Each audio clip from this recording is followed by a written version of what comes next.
I never expected betrayal to taste like potato salad and cheap soda. But that's exactly how it felt that afternoon. The sun bright, children screaming, paper plates bending under food, and my brother standing up, glass raised, turning me into a joke. Let me start at the beginning. Chapter 1, The Sister Who Had It Easy. My name is Emily Carter, and for most of my life, I was considered the quiet one in our family. Not weak, not incapable, just invisible. My older brother Jason was the golden child. Loud, charming, always failing upward. He could lose a job and somehow end up with a better one. He could burn bridges and still be welcomed back with open arms. I, on the other hand, learned early that if I wanted anything, I had to earn it twice. So I did. I worked 2 jobs in college. I paid my own tuition. I lived in a studio apartment with peeling paint and a heater that screamed like it was dying every winter. I built my career slowly, carefully, quietly. By 32, I owned a small but successful consulting business. Nothing flashy, but stable, profitable. No one in my family knew how well I was doing. Especially Jason.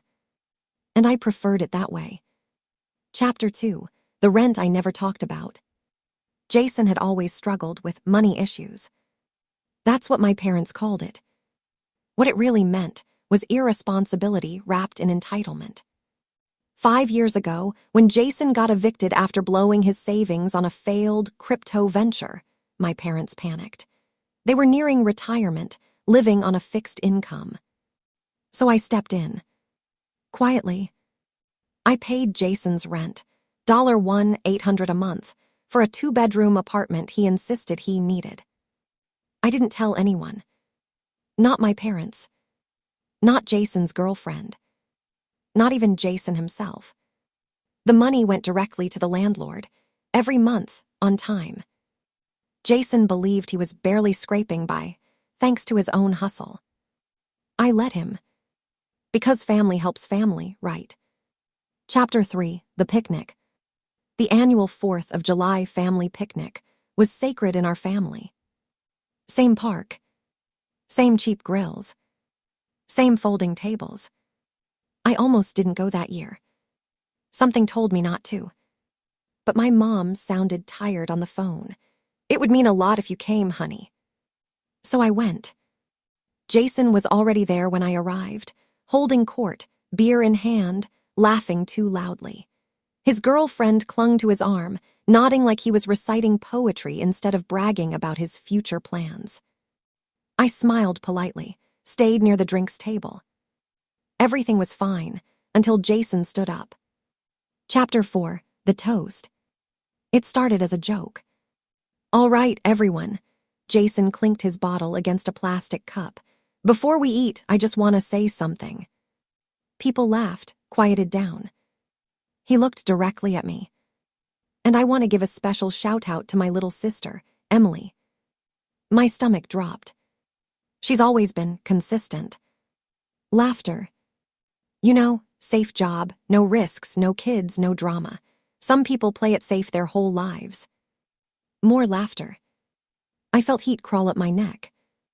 But hey, he continued, grinning, someone has to be the backup plan, right? The laughter grew louder. I looked around. My parents smiled awkwardly. My aunts chuckled. No one stopped him. And don't worry, Em, Jason added, lifting his drink. When I make it big, I'll take care of you. That's when I realized something. He truly believed his own lies. Chapter 5, The Silence After. I didn't cry. I didn't storm off. I didn't say a word. I waited.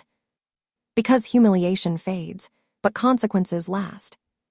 Later, when the sun dipped low and people gathered again, my mom asked me to say a few words, since Jason already did. I stood up. Heart steady, voice calm. Chapter 6, One Speech. I just want to say how grateful I am for family, I began. People smiled. For supporting each other, for stepping in when someone falls. Jason nodded smugly. I believe help should be given freely, but never taken for granted. The smile on his face twitched.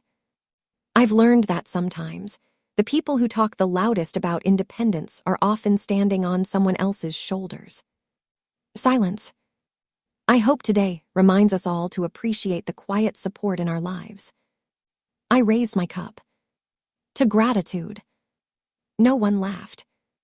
Jason didn't clap. But I did notice something. He couldn't meet my eyes.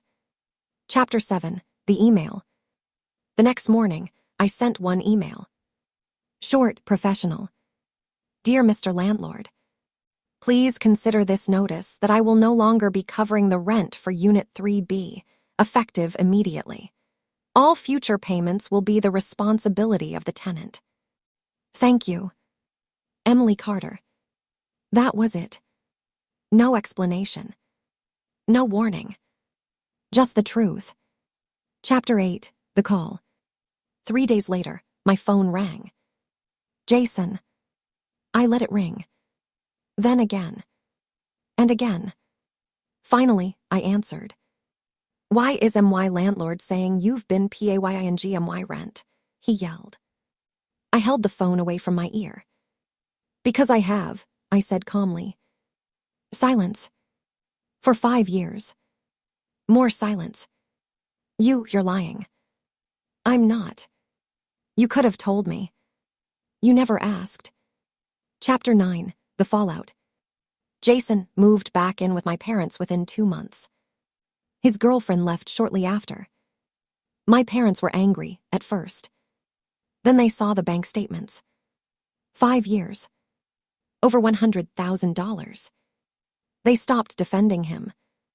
Jason tried apologizing. It sounded rehearsed.